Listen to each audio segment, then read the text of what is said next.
దొరికాడు అని సాక్షి పత్రికలో కేరళలో ఏదో ఆయన స్వేద తీర్చుకుంటుంటే పోలీసులు అరెస్ట్ చేశారంట. ఎక్కడో మసాజ్ సెంటర్లో ఉన్నాడని చెప్పి సమాచారం.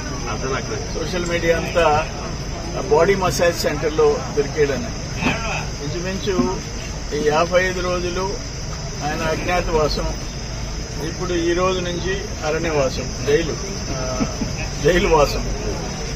నేనేమంటానంటే, నిన్న కూడా ఏదో వైసీపీ నాయకులు మా కాకాని మీద అక్రమ కేసులు అని చెప్పి, నేను ఒకటే అడుగుతున్నా, కాకాని గోవర్ధనరెడ్డికి సంబంధం లేకుండా 60,000 చిల్లర టన్నులు అని చెప్పి రిపోర్ట్ ఇచ్చారు.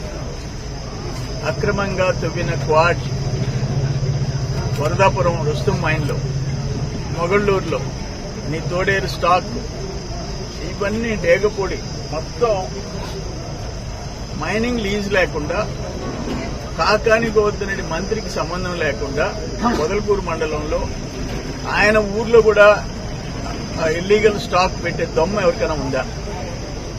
నంబర్ 1. నంబర్ 2, మేము జీపీఎస్ లొకేషన్ మ్యాప్స్ పెట్టి నేను పట్టించా. ఎన్ని డంపర్లు, ఎన్ని హిటాచీలు, ఎన్ని బ్లాస్టింగ్ ఎక్స్ప్లోజివ్స్, పేలుడు పదార్థాలు, ఇవన్నీ తప్ప అబద్దమా? ఇంత డైరెక్ట్ గా ప్రైమ్ మినిస్టర్ దాకా సమాచారం ఇచ్చా. కిందుండే ఎస్పీ, కలెక్టర్లు, chief secretary, DGP, director mines and geology అందరికి ఇచ్చా. ఆగ్రహం ప్రైమ్ మినిస్టర్కి ఇచ్చిన దాకా ఆగలా. ఇవన్నీ అబద్దమా? ఒక ప్రత్యక్ష సాక్ష్యాలతో కూడిన కేసు ఇది. ఆయన అరాచకాలకి ఇది ఒక ముక్క. ఎన్ని నువ్వు 5 ఏళ్లలో ఎన్ని చేశావు? అంతకుముందు ఏం చేశావు? 14లో ఏం చేశావు? పాపాలు అనుభవించక తప్పదు, చేసిన పాపాలు. మా వాళ్ళని ఎంతమందికి జైలుకి పంపించావు?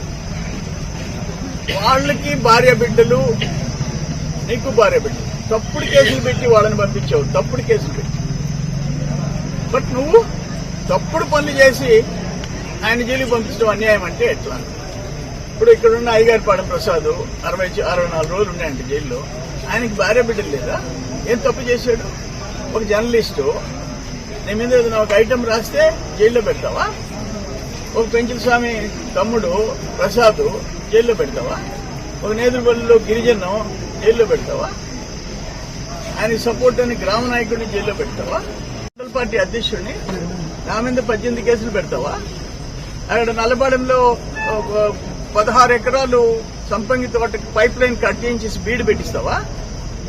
అక్కడ కోడూరు చనపల్లిపాలెంలో 16 ఎకరాలు రొయ్యలు, 1.5 కోటి రొయ్యలు సముద్రంలోకి వదిలిపెట్టి చేస్తావా ఫారెస్ట్ అని చెప్పి? ఎంతమందిని జైలుకి పంపించావు? సర్వేపల్లిలో ఎంతమంది కేసులు పెట్టించావు? ఎంతమంది ఊళ్ళు వదిలిపెట్టిపోయినారు? ఎన్ని ఎకరాలు బీడు పెట్టించావు? ఎన్ని ఎకరాలు ల్యాండ్ రికార్డ్స్ మార్పించావు? ఎంతమంది నీ వల్ల రెవెన్యూ 3 తహసీల్దార్ సస్పెండ్ అయినారు. 3 తహసీల్దార్. ఎక్కడైనా మీ గవర్నమెంట్ లో లోకాయుక్త కేసు సస్పెండ్ చేయించాం. దాదాపు 15-20 మంది రెవెన్యూ సిబ్బంది సస్పెండ్ అయినారు. కొంతమంది జైలుకి పోయారు. ఇటువంటి పరిస్థితి ఎక్కడన్నా ఇంకే నియోజకవర్గంలో అయినా ఇంత ఘోరాలు జరిగినాయా? నెల్లూరు జిల్లాలో. ఈరోజు తప్పదు, అనుభవించక తప్పదు. నువ్వు మాట్లాడిన మాటలు ఇప్పుడే చూసా. ఆ పాతి కాకాని మాట్లాడింది ఎంత పొగురు. నేను మత్తు పదార్థాలు వాడతానంట, మందు తాగుతానంట, క్లబ్బుల్లో పోయి కూర్చుంటానంట. అదొకటి. ఆ ముందు వెనక నన్ను సంబోధించటం ఏంటి? ఏందా కొవ్వేంది? ఎట్లా కనిపిస్తున్నావు? నీకు కూలోడు ఒప్పుకుంటాడా? నువ్వు మాట్లాడిన మాట, నన్ను మాట్లాడిన మాట కూలోడు ఒప్పుకుంటాడా? దోన్బేవుడు ఒప్పుకుంటాడా? కొవ్వు, అది కొవ్వు, ఫ్యాట్. 2 సార్లు బేరియాటిక్ ఆపరేషన్ చేయించుకున్నాం. 2 సార్లు బేరియాటిక్ అయినా తగ్గలేదు. ఏం చేస్తాం? ఇప్పుడు ఆ కేరళలో కావాలని తగ్గించుకోవాలని పోయినాడు, ఇప్పుడు దొరికాడు.